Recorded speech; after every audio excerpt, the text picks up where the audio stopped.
Again, to give a context of how things are a little different, prior to this most recent downturn, state received about 20% of its revenues from Wall Street. And last year, that number fell to about 15%. Wall Street's share of city tax revenue fell from 13% before the crisis to about 7% in the city's 2010 fiscal year. So it is a restructured industry. The profits, in terms of how that generates revenue to the city and state, are not what they once were. I don't expect that to change anytime soon. Those numbers also point out, which is somewhat interesting, the state is even more dependent than the city on the strength of Wall Street revenues.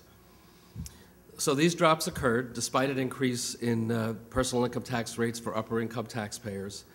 The steep fall off in capital gains realizations from 2008 fueled the fall off, and those gains likely won't be returning to the old levels anytime soon.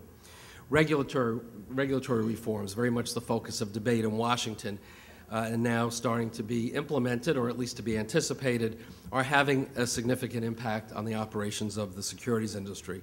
New regulations will require increased capital reserves, limits on some activities, and compensation practices that reward long-term performance rather than short-term gains. Regulatory reforms may trim profits in the near term, but reforms could diminish high-risk practices that have destabilized the financial system and resulted in historic losses for the industry. In other words, by more effectively controlling risk, we can revive that long-term profitability and sustainability that I mentioned earlier.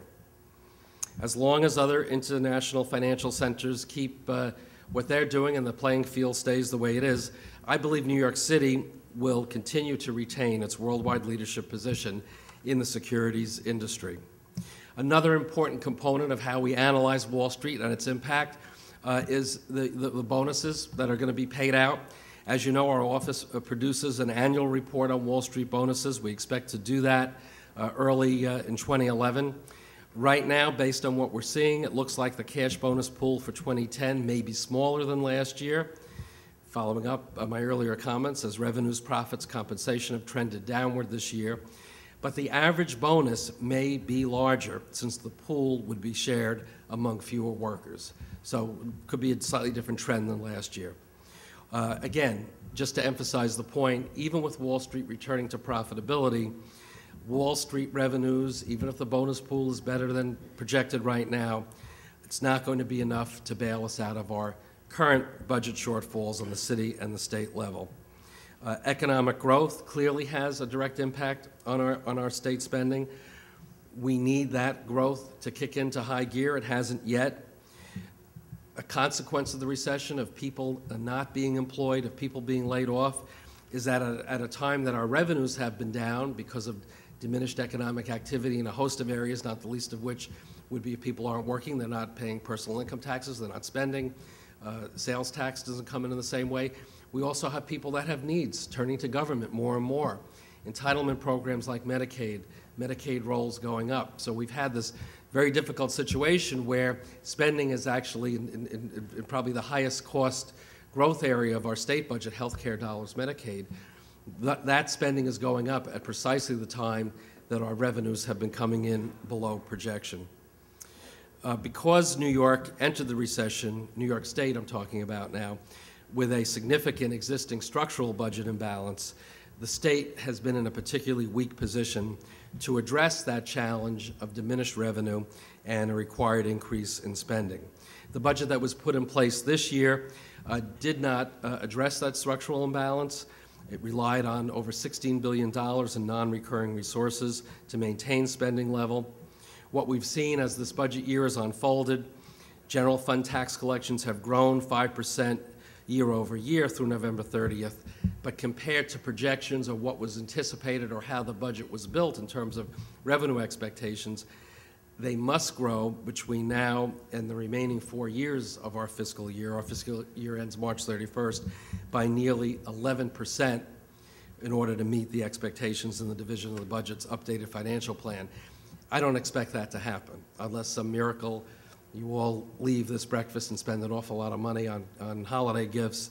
I don't expect that to happen. What that means is that The current year gap that is estimated at the state level to be at about, by division of budget, about $315 million, probably is a lot closer to that $1 billion figure that my office had put out a few weeks ago. Going into next year, new governor, new legislature, going to be faced with a budget gap conservatively of about $9.5 billion. And how and whether or not the current year gap is going to be closed or rolled into next year obviously can make next year's challenge even more difficult. And how the state deals with those budget gaps, both for this year and next year, obviously has serious implications for New York City, for other localities, for school districts all across the state. We have had in New York State a very problematic reliance on using non-recurring revenues to try to pay for recurring spending. And in years where we had those overheated Wall Street profits, they came in unexpectedly high. It took care of that structural imbalance. But as I've said, that bailout bucket doesn't exist anymore. There's a big hole in it. We cannot count on those Wall Street numbers to bail us out anymore. Yesterday, as I mentioned, I released a report that highlights the challenges facing New York City's budget. And again, because of the relationship between the city and the state, the assumption that the state will increase aid by $1 billion, including $700 million in education aid, is certainly a significant risk to the city's budget plans. The state obviously is not in a very strong position to increase aid. And if the state budget deficit is not addressed in a timely, responsible manner with recurring actions, as I said earlier, next year's gap could be higher than the anticipated $9.5 billion that I've already mentioned. These future gaps include not only program growth, but also the end of large non-recurring resources.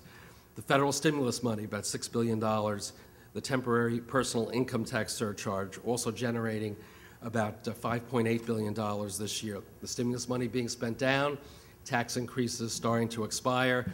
This is why we have these recurring large budget gaps. And we still have a propensity in the state to spend more money than we take in. Certainly for worthy programs, certainly to help local governments and school districts, but it still ends up with a balance sheet that is not in balance.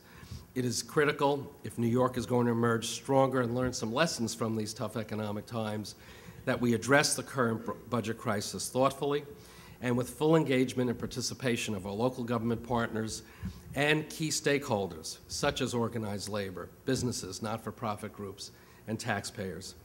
Part of that solution must be a strong, vital financial services sector. Wall Street may have gone through some tough times, but it certainly isn't gone, and we don't forget about it. It is still the economic engine that drives New York City's economy, creating jobs, generating revenue, building wealth. All of that benefits New York State as well. We do have to accept the fact that that economic engine is not as strong as it once was. We need to protect that engine, be sure that it continues to grow, but we cannot think of Wall Street profits as the ATM machine to bail the state budget out of its difficulties.